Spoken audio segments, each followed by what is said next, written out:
They paved over the fastest quarter mile in Northern California and put up a parking lot. Not because the cars stopped coming, not because the fans stopped showing up, because somebody looked at 40 acres of flat East Bay land and saw dollar signs instead of tire marks. In 1987, Fremont Drag Strip ran its last pass.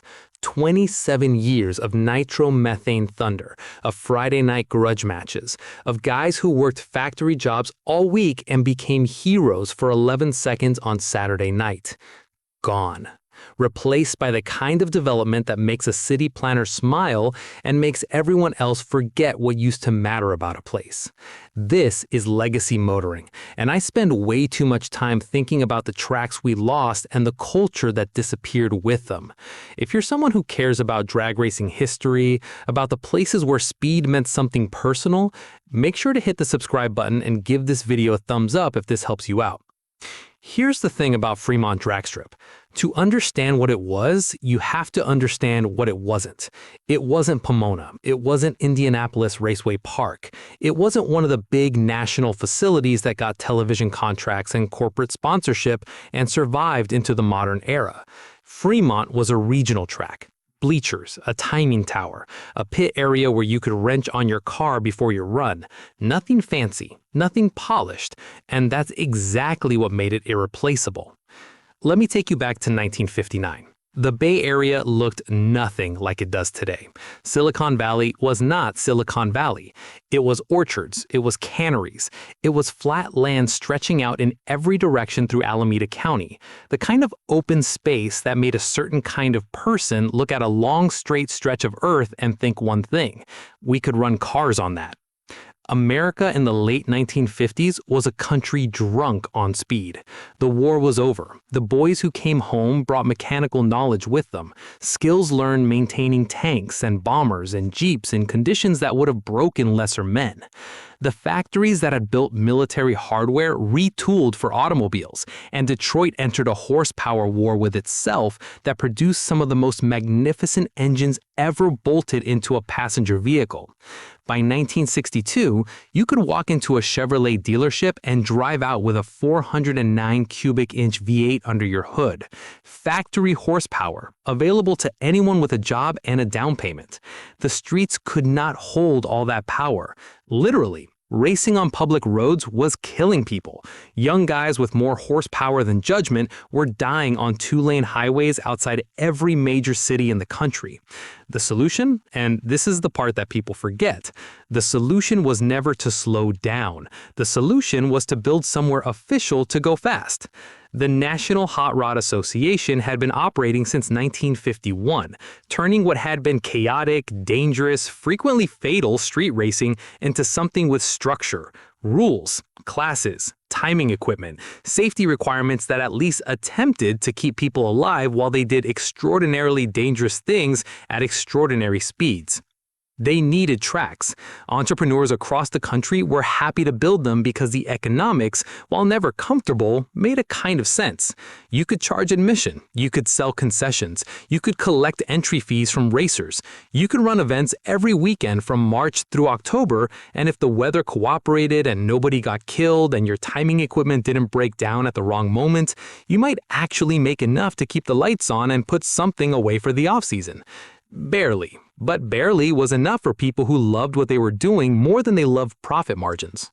Fremont Drag Strip opened in 1960 on a parcel of land off Paseo Padre Parkway. The timing was exquisite, though nobody planned it that way. The auto industry was approaching its absolute zenith of horsepower madness. The muscle car era was arriving like a freight train. Kids who had grown up watching hot rodders in the 1940s were now old enough to buy their own cars, modify them in their garages and driveways, and go looking for somewhere to prove what they had built. The strip sat in the East Bay flatlands. Flat, straight, enough room for a proper quarter mile with decent spectator areas along the sides. The kind of facility that communicated seriousness without pretension. We are here to race. That is all we are here to do. Now, you might be thinking a drag strip is a drag strip. Asphalt is asphalt. What made Fremont special? Geography. That is the answer, and it is the answer to almost everything about Fremont's story, both its rise and its fall. San Francisco, Oakland, San Jose, three major population centers, millions of people, all within an hour's drive. The Bay Area had money. It had car culture running deep through its working-class neighborhoods, and it had a massive population of veterans and their sons who had grown up around engines the way other families grew up around church or sports. Fremont was positioned to capture all of that energy, all of that enthusiasm, all of that disposable income from young men who wanted to see how fast a quarter mile could go. The Strip affiliated with the NHRA almost immediately. This was the key that unlocked everything else. NHRA affiliation meant legitimacy. It meant records set on your track counted nationally. It meant the top fuel teams, the guys whose names showed up in Hot Rod magazine and Drag Racing USA, would route through your facility on their national tour. It meant the names everybody had heard of would actually show up at your track, on your asphalt, in front of your crowd. They showed up. And what happened when they showed up is where this story gets genuinely extraordinary. The problem with being a drag strip in 1965, and this is a contradiction that defined the entire sport for 2 decades, was that drag racing was simultaneously becoming its own worst enemy and its own best advertisement. On one hand, the sport was exploding in popularity. Television was beginning to pay attention. The top fuel dragster class was producing machines that ran the quarter mile in under 7 seconds and crossed the finish line at speeds exceeding 200 miles per hour. Think about that for a moment. A quarter mile, 7 seconds, from a dead stop.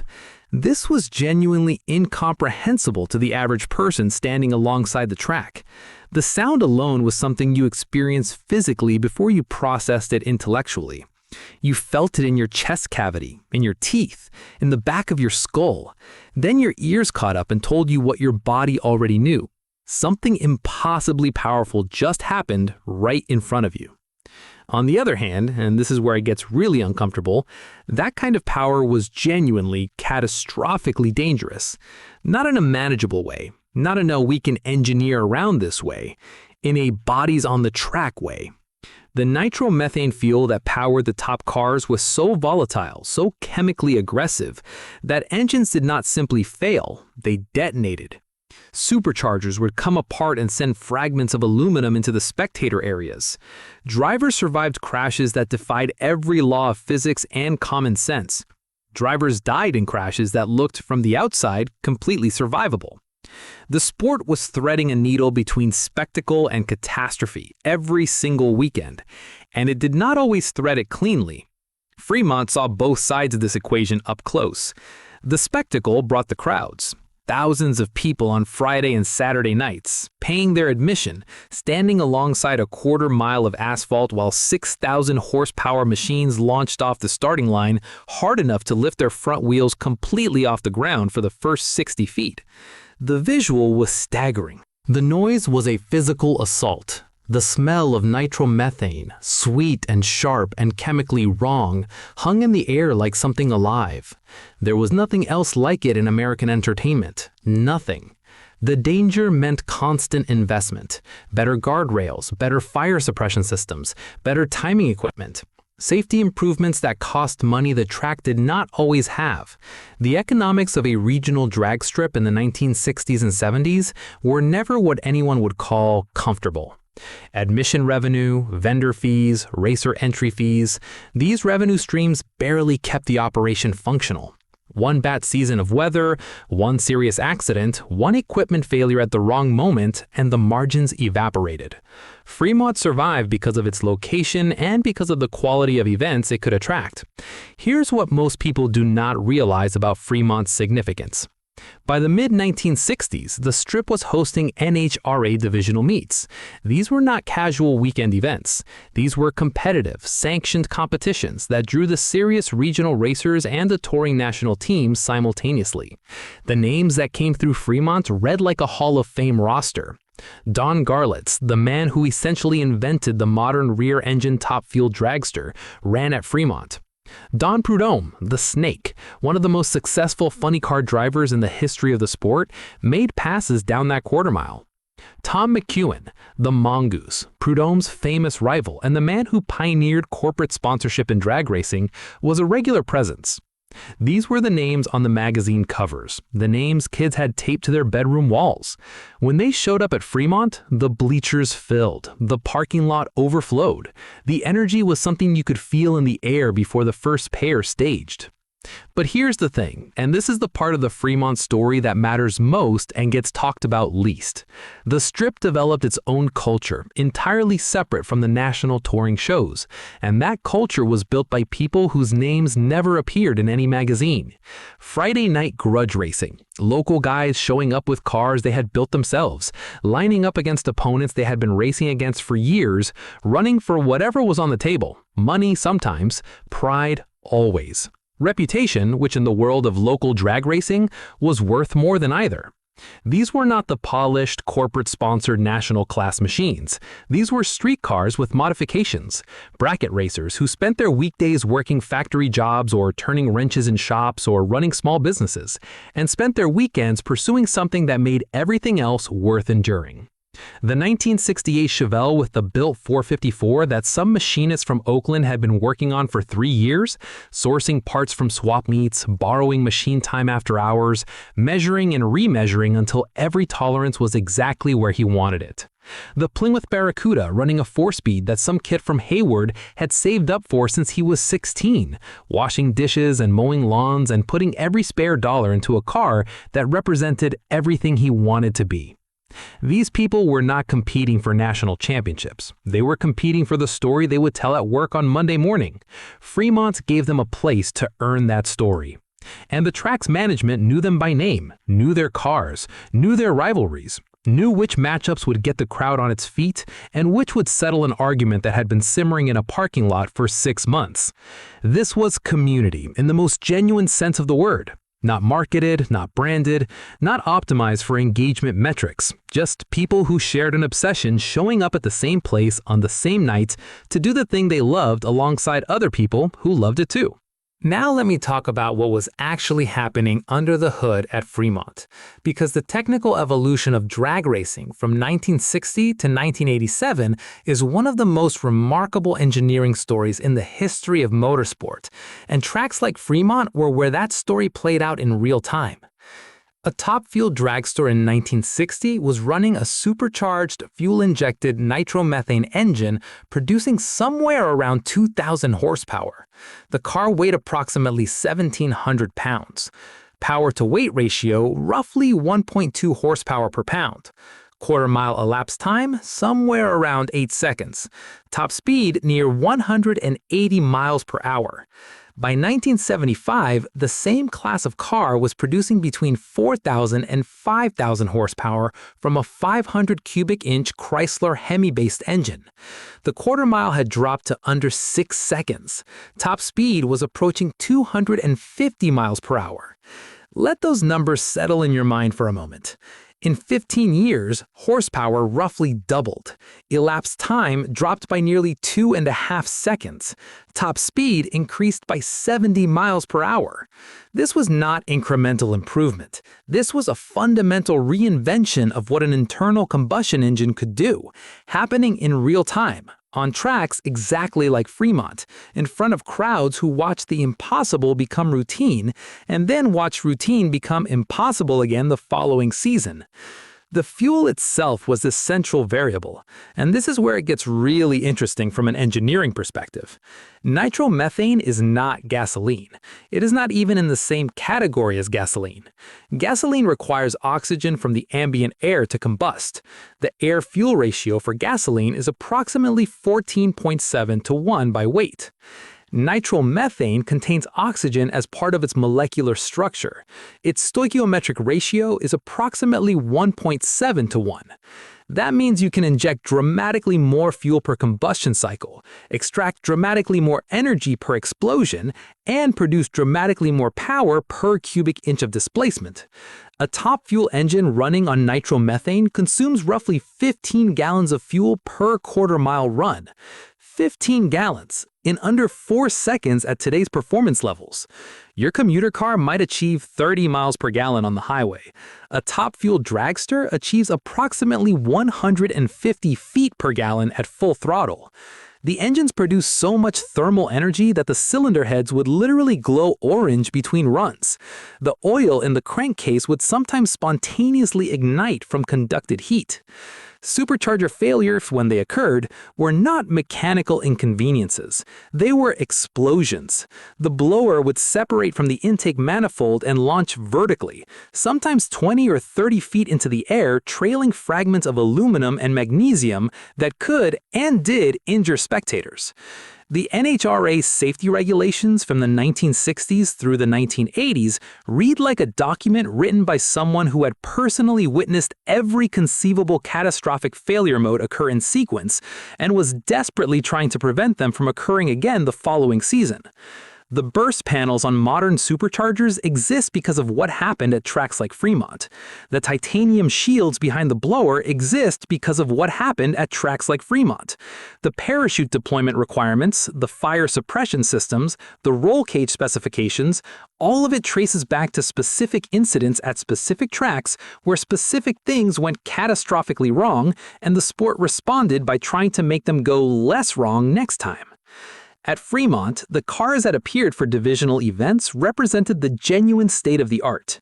Slingshot dragsters in the early era, where the driver sat behind the rear axle with the engine mounted in front of them and several hundred pounds of nitromethane fuel positioned between their body and the road surface. The bravery required to strap into one of those machines and hold the throttle open for a quarter mile is difficult to overstate. Funny cars arrived in the late 1960s and changed the spectacle entirely. Production silhouette bodies mounted over a purpose-built tube chassis. The name was not flattering and was not meant to be. These machines did not look like the production cars they were nominally based on. They looked like a Camaro or a Barracuda that had been stretched, lowered, widened, and fundamentally distorted by the engineering requirements of producing 5,000 horsepower through the rear tires. Hence, funny. They were enormously popular precisely because they maintained the illusion, however transparent, of being something a regular person might drive. In the early 1970s, a competitive funny car ran the quarter mile in approximately 6.5 seconds at speeds exceeding 200 miles per hour. The fiberglass body panels flexed visibly under acceleration, bowing and rippling as aerodynamic forces and chassis flex worked against each other. When a funny car staged at Fremont under the lights on a Friday night, the crowd went quiet. Not because they were told to, because the moment demanded it. You just watched. The stock eliminator and super stock classes operated in an entirely different technical universe. Modified production cars running naturally aspirated gasoline engines, competing in brackets defined by power-to-weight ratio. The engineering here was not about brute force, it was about precision, finding every available tenth of a second, tightening reaction times at the Christmas tree, running your car within 100th of a second of your dial-in time, run after run after run. Drag racing as discipline, drag racing as craft. The men and women who competed in these classes had spent years learning their cars the way a surgeon learns anatomy. Every vibration meant something. Every sound carried information. They could feel 100th of a second in the seat of their pants before the timing slip confirmed it. Fremont's track surface was maintained specifically for these competitors, and this is a detail that most people outside the sport never consider. A drag strip surface is not simply asphalt. It is a carefully prepared, chemically treated performance surface. Before events, the track crew would apply VHT, a rubber-based compound that creates a tacky surface layer, giving tires maximum grip during a launch. The track builds up a rubber coating over the course of a session as car after car lays down tire rubber through the first 100 feet of the run. A properly prepared, well-built-up track surface can be worth 2 or 3 hundredths of a second in elapsed time. At the bracket racing level, 2 or 3 hundredths is the difference between winning and going home.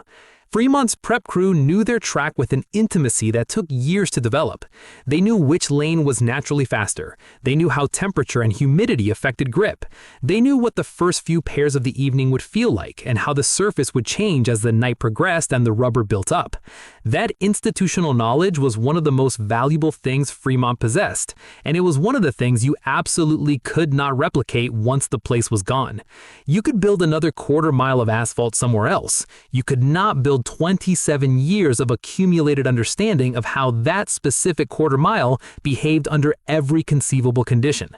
The timing systems evolved dramatically over Fremont's lifespan. In the earliest days, timing was relatively crude.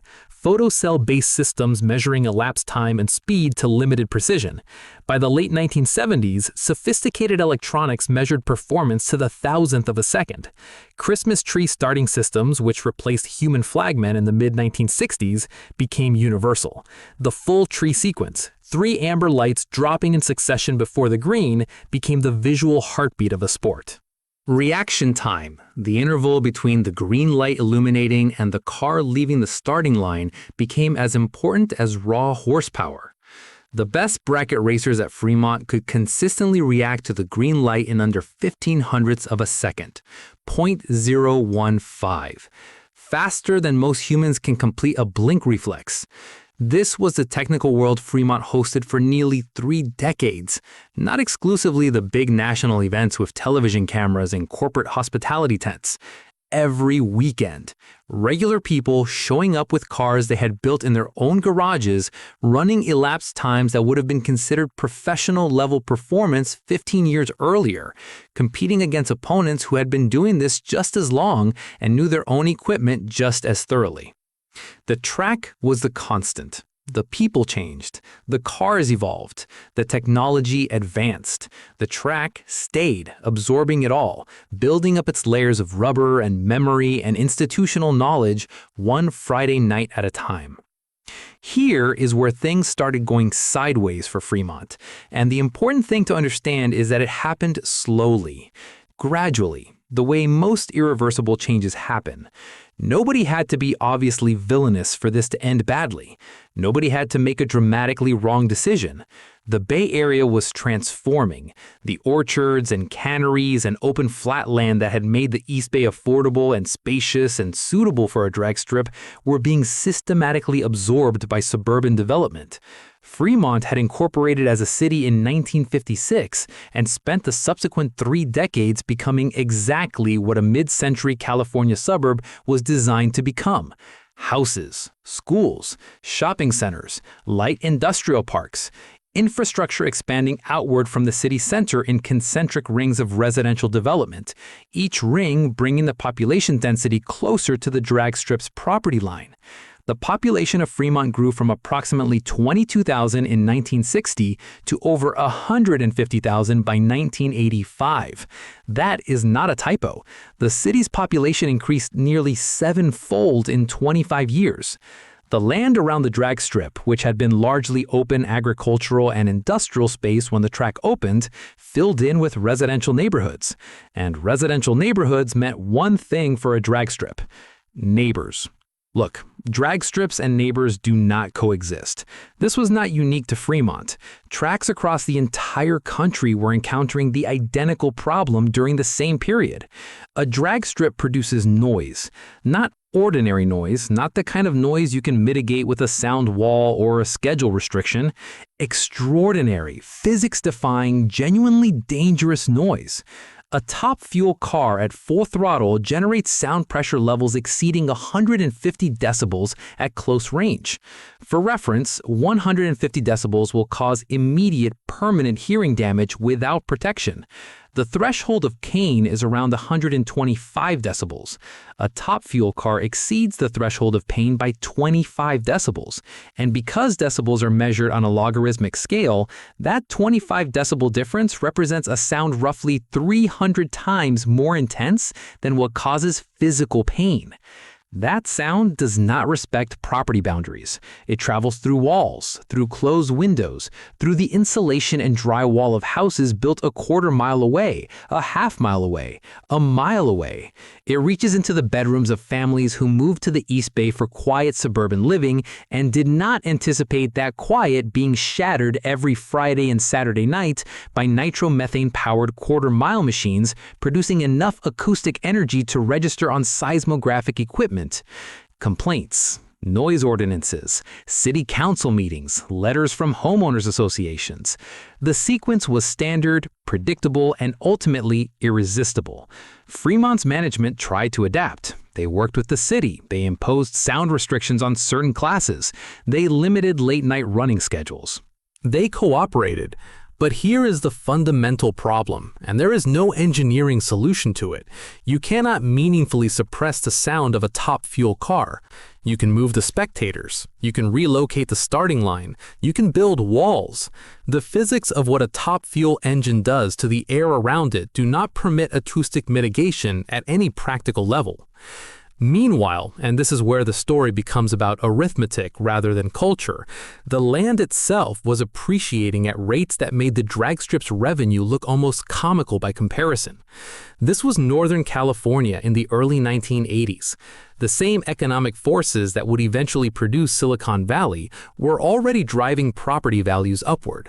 A parcel of land large enough to accommodate a quarter-mile drag strip plus spectator areas plus parking lots plus pit lanes represented serious acreage, dozens of acres, in a market where serious acreage was becoming genuinely, staggeringly valuable.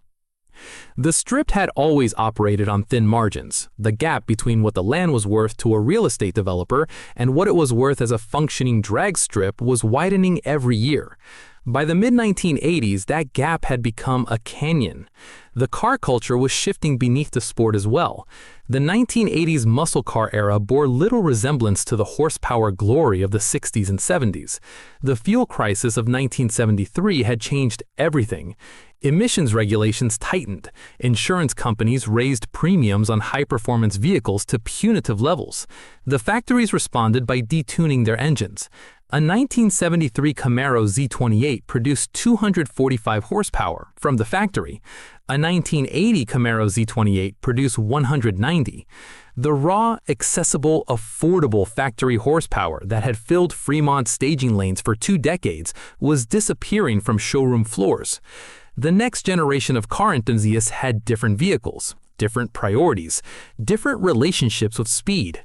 The muscle car era's implicit promise that anyone with a factory V8 and a set of headers could show up at a drag strip and be competitive in a stock class was no longer operative. The national touring infrastructure was consolidating around fewer, larger, better-funded facilities. Television coverage demanded professional presentation, modern amenities, facilities that could accommodate broadcast equipment and corporate hospitality. A regional track in the East Bay, squeezed by residential neighbors, operating on infrastructure built in the early 1960s, running on margins that had never been comfortable, was not competing on the same field as the tracks that would survive into the next century. Attendance declined. Not dramatically, not in a way that produced a single crisis moment, gradually, the way truly important things tend to decline, slowly enough that every year you could convince yourself next season would reverse the trend. The regulars aged. The young replacements came in smaller numbers. The grudge matches that had been the heartbeat of Friday nights lost participants to distance, to expense, to the simple mathematics of getting older and having less time for things that do not pay the mortgage. By the mid-1980s, the conversations that had been theoretical for years became urgently practical. What is this land worth if we sell it? The answer was a number large enough to make every other consideration feel academic. The track operators were aging themselves. The management team that had built Fremont into a regional institution was looking at a facility requiring significant capital investment to modernize. New safety systems, new timing equipment, new spectator facilities, new everything, essentially, to remain competitive with tracks that had those things already. All of this investment would be made on land generating noise complaints that constituted an ongoing political liability in a city whose population had grown sevenfold and whose tolerance for industrial-level noise on weekend nights had correspondingly shrunk to approximately zero. And all of this investment would be made on land that a developer would pay a genuinely life-changing sum to acquire. The math was not difficult. It was just painful. Fremont Drag Strip ran its final events in 1987, 27 years after it opened. There was no dramatic final ceremony, no official last run under the lights with the crowd standing and the announcer's voice breaking. It simply stopped. The gates closed. The timing equipment went dark. The VHT compound that had been carefully applied before every event for decades was not laid down again. The track surface, built up over tens of thousands of runs, seasoned with the rubber of 100,000 tire passes, encoded with 27 years of institutional knowledge about grip and temperature and humidity, was left to weather and neglect and eventually the bulldozer. Within a few years, the property was sold and the development process commenced. The strip itself was built over. The pits, the bleachers, the timing tower, the staging lanes, the shutdown area. Gone. Replaced by the kind of structures that replaced everything like it across the country during the same period. If you drive through that section of Fremont today, there is nothing to indicate where the cars ran. No historical marker, no plaque, no memorial. Streets and buildings doing what streets and buildings do, which is occupy space without acknowledging what occupied it before them. The mechanics who worked at Fremont remembered the place differently than the drivers did. The drivers remembered the runs. The mechanics remembered the time between runs. There is something about a drag strip at rest, in the hours before an event, that people who were never part of it struggle to understand. Friday afternoon. The smell of petroleum products and rubber compound baked into the pavement over decades. Engines being warmed and tuned in the pits. That particular mechanical sound of a V8 being brought to operating temperature and adjusted by someone who knows exactly what they are listening for. The staging lanes filling slowly as the afternoon progresses. Crews going through their preparations for the 100th time, because the 100th time matters exactly as much as the first time. The timing system being tested, the announcer checking levels. This was the ritual, the same ritual at every event, every week, every season for 27 consecutive years. The people embedded in that ritual knew it so thoroughly they could sense when something was wrong before they could identify what it was. The right crew chief could walk the track surface before first round and tell you which lane had better grip, which section might be greasy, what the first few pairs were going to feel like based on temperature and humidity, and how many cars had run the previous weekend. This knowledge was not documented. It was not transferable. It lived exclusively in the people who possessed it, and when the track closed, it simply retired with them. The bracket racers who had spent their weekends at Fremont had to find somewhere else. Sacramento Raceway was an option, but significantly farther. Sonoma, even more distant. The social infrastructure around a local drag strip, the same faces every weekend, the grudge matches developed over years, the knowledge of who to watch and who was fast and who was about to finally get that engine combination dialed in. None of that survives relocation. You can drive to a new track, you cannot transport a community to one. Some of the displaced racers drifted away from the sport entirely. Distance, expense, age, the changed economics of building and maintaining a competitive car. These factors accelerated departures that might have occurred eventually, but occurred sooner because the place that had made the effort worthwhile was gone. There exists a version of some of these people's lives where Fremont stayed open, where they kept showing up on Friday nights through the 90s, where their children came to their first race at 8 and were running bracket at 18. That version did not materialize. What Fremont's closure represented nationally was a single data point in a much larger contraction. Between 1980 and 2000, approximately 1/3 of the dedicated drag strips operating in America permanently closed. The causes were remarkably consistent from track to track and coast to coast. Suburban encroachment, noise complaints, declining attendance, land values that rendered the underlying real estate dramatically more valuable than the business operating on its surface. The market was making a clear, economically rational argument that land near major population centers was too expensive for motorsport, and motorsport, lacking the capital to counter the argument, generally lost. The tracks that survived relocated to rural areas, where land was cheap and neighbors were distant enough that noise complaints would take another generation to arrive. The drag strips operating today are largely not in the places where drag racing began. They are in the places where drag racing could afford to continue. The cultural consequence is harder to quantify. Drag racing went from being accessible, local, woven into the ordinary fabric of working-class American life, something you could participate in on a Friday night with $20 and a car you drove to work, to something more remote. Not merely geographically distant, but culturally distant, removed from the background texture of everyday existence and relocated to the category of things you must specifically seek out. Fremont did not cause this transformation. It was a casualty of it. There was a parking lot where the strip used to be. You could write that sentence about dozens of tracks from this era. The specific details change. The structure does not. What Fremont represents in the larger narrative is the collision between two competing definitions of what land in America is for. One definition holds that land is where things happen, where communities form, where skills are developed and demonstrated, where something is built and maintained and improved over decades until it becomes part of the identity of the people who use it. The other definition holds that land is a financial asset. Its value is denominated in dollars per square foot, and its highest and best use is whatever application produces the maximum return per square foot.